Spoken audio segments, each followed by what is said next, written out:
pessoal, graça e paz, estamos aqui novamente, mais um dos nossos vídeos, este sobre o livro de Deuteronômio, tá? Nós entramos agora em Deuteronômio, já estamos no fim do Pentateuco, né? Este é o último livro do Pentateuco, escrito também por Moisés, e Deuteronômio, esse nome vem do grego, significa segunda lei. Esse nome está errado, na verdade, foi colocado de maneira errônea, porque Deuteronômio não traz uma segunda lei. Ele traz uma releitura das leis, tá? Então não é uma segunda lei. O termo hebraico lá em Deuteronômio 17, 18, tem um termo hebraico que foi da onde foi tirado esse nome em grego Deuteronômio, mas esse termo hebraico significa cópia da lei. Né? Moisés está ali fazendo uma cópia da lei para deixar para a segunda geração do povo de Israel, a geração que de fato entrou na terra prometida. Tá? Então, esse nome Deuteronômio não está muito correto. Tá? O livro de Deuteronômio, ele faz uma revisão da lei, né? Uma releitura da lei para a segunda geração que saiu do Egito, dos filhos, né, daqueles israelitas que saíram do Egito, que agora vão entrar na terra prometida. O autor é Moisés, isso é bem claro, com exceção dos capítulos finais, né, lógico, do final do capítulo 32 até o fim do livro, que narra a morte de Moisés, né? Moisés sobe no Monte Nebo e fica ali avistando a terra de Canaã, e ali está escrito que ele morre. Né? Quem escreveu isso provavelmente foi Josué.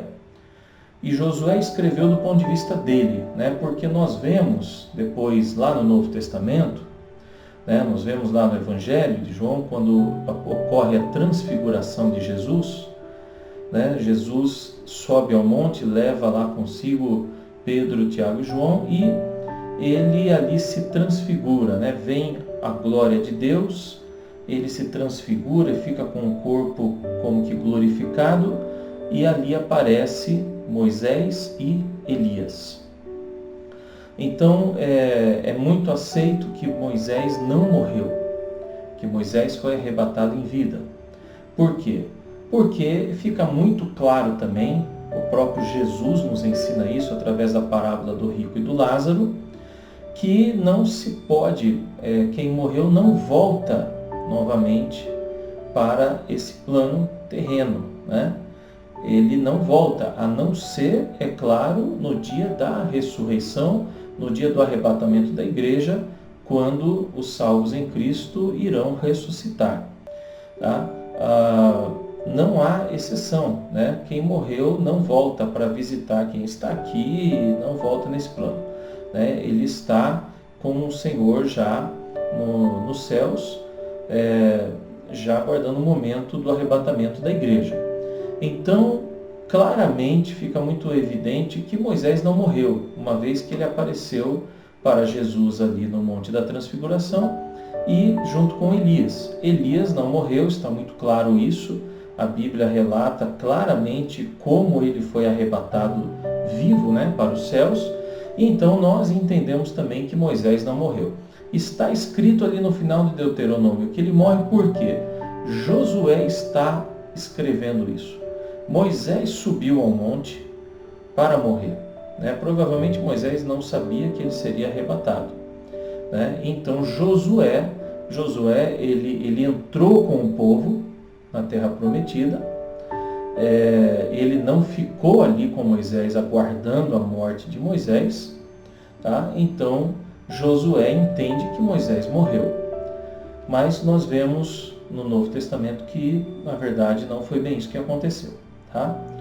Então, pessoal, aqui em Deuteronômio não há movimentação do povo. Né? Eles permanecem acampados durante todo o livro, ali na região do Monte Nebo, né? Onde Moisés faz esses discursos para eles, relembrando as leis, né? Ministrando o coração deles, relembrando a história do povo, a peregrinação para essa segunda geração, que está agora às portas ali da entrada para a terra Canaã, né? O Monte Nebo ali no norte, como podemos ver no mapa, as margens ali do rio Jordão, próximo ali de Gilgal, Ai e Jericó, onde eles vão atravessar depois com Josué, após o final de Deuteronômio, após então a morte ali de Moisés, né? E que sobe no Monte Nebo para ver o povo atravessando a terra. Então, diferente dos demais livros, onde o povo estava peregrinando sempre em movimento, Deuteronômio não há nenhuma movimentação do povo. Então é um livro onde Moisés está preparando, ensinando, trazendo a memória, ministrando a fé, tal, relembrando toda a história para que eles estivessem prontos para não cair nos mesmos erros, né, dos seus pais, e para também estarem com as leis bem claras, os mandamentos, os princípios de Deus bem claros na mente deles, para que eles pudessem viver na terra de Canaã da maneira como o Senhor desejava. Então, nós vemos aqui algumas coisas importantes neste livro. Primeiro é a comunicação oral, né, da revelação divina por Moisés ao povo de Israel. Isso é muito importante, Moisés gastando muito tempo ali comunicando ao povo a revelação de Deus, princípios, mandamentos e etc.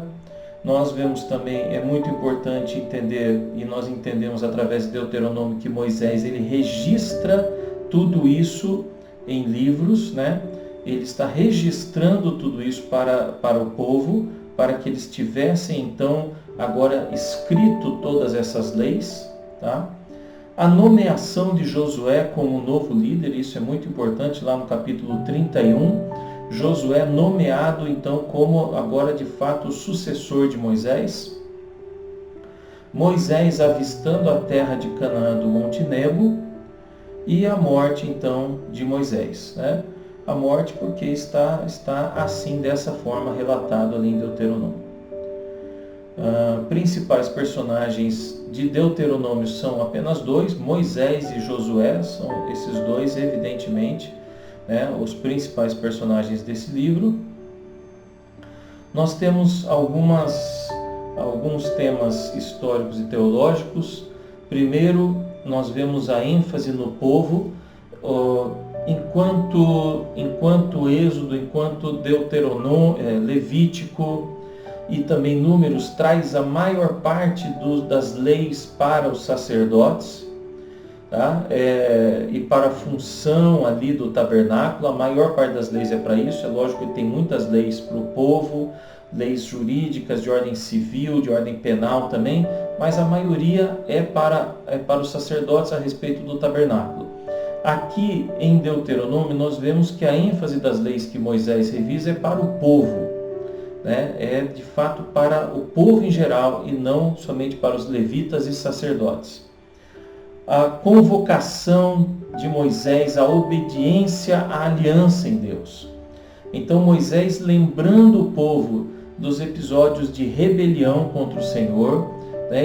Ele relembra de dois momentos importantes, que foi em Horebe e em Cádiz, as rebeliões que ocorreram ali e as consequências trágicas dessas rebeliões, e lembrando também a fidelidade de Deus, com as vitórias que Deus deu, né, sobre os inimigos, nas batalhas e tal, a fidelidade de Deus apesar das rebeliões, apesar da rebeldia do povo.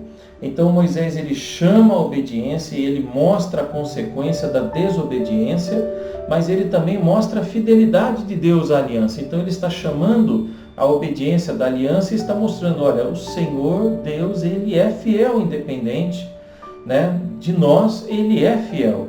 Então nós, né, vocês também têm que ser fiéis a ele. As consequências da infidelidade, da desobediência, da rebelião, da rebeldia são trágicas, mas a obediência traz a bênção de Deus. Então isso é muito forte durante todo o livro de Deuteronômio.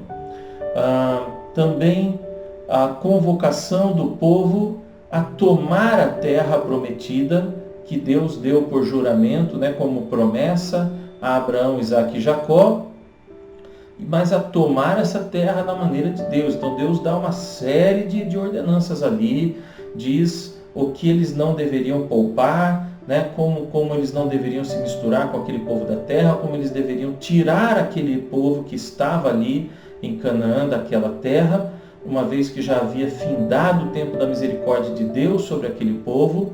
Agora era o momento de Israel ir tirar aquele povo da terra e tomar aquela terra, porque Deus a havia dado a eles como herança. As principais doutrinas que nós encontramos em Deuteronômio, né? Primeiro ali nós vamos ver a terra prometida de Israel. Então a doutrina de que aquela terra, né, é uma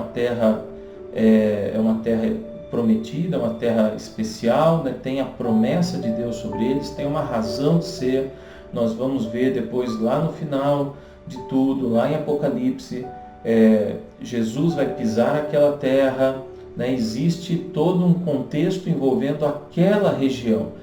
Nós vemos isso muito claro desde Gênesis, desde a criação, desde o Jardim do Éden, e vamos ver até o final de tudo, até o fim dos tempos, a relevância e a importância desta terra, daquela região específica para o Senhor, né? Ele escolheu aquele lugar de uma maneira especial.